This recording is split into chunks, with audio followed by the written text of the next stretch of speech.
भैया एक प्रश्न है, मुझे चिंतित कर रहा है कि हमें क्रोध क्यों आता है। सही प्रश्न तो ये है कि तुम गुस्से में ही क्यों रहते हो। दरअसल आज मनुष्य सिर्फ क्रोध से ही भरा हुआ है।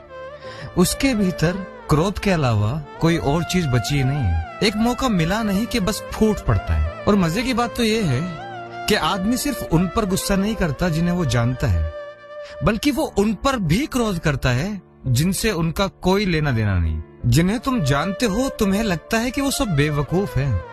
उनसे न जाने क्यों तुम्हारा नाता जुड़ गया, और जिनसे तुम्हारा नाता नहीं, उनकी सफलता को देखकर तुम क्रोधित होते हो कि वो मूर्ख वहां कैसे पहुंच गया, वो मेरे सामने तो कुछ है ही नहीं। ध्यान देना, जिस कार्य को तुमने कभी किया ही नहीं, उस कार्य में अगर कोई सफलता हासिल करता है तब भी तुम क्रोधित होते हो। तुम्हारे पास कुछ भी कहने के लिए ना हो तब भी तुम कह उठते हो कि उसकी शक्ल देखिए, कैसे किसी ऐरे गहरे को यूं ही सफलता मिल जाती है। तुम्हारे अपने तुम्हारी सुनते नहीं, क्योंकि तुमने कभी अपनों की सुनी ही नहीं। दरअसल क्रोधित रहना मनुष्य का स्वभाव बन चुका है, और न जाने कैसी कैसी बातों पर तुम क्रोधित हो जाते हो। सारा समाज एक दूसरे से क्रोधित ही रहता है। पिता बेटे से, बेटा पिता से, पत्नी पति से, पति पत्नी से, सब एक दूसरे से सिर्फ क्रोधित ही रहते हैं। प्रेम के फूल बस अब कभी कभार ही खिलते हैं।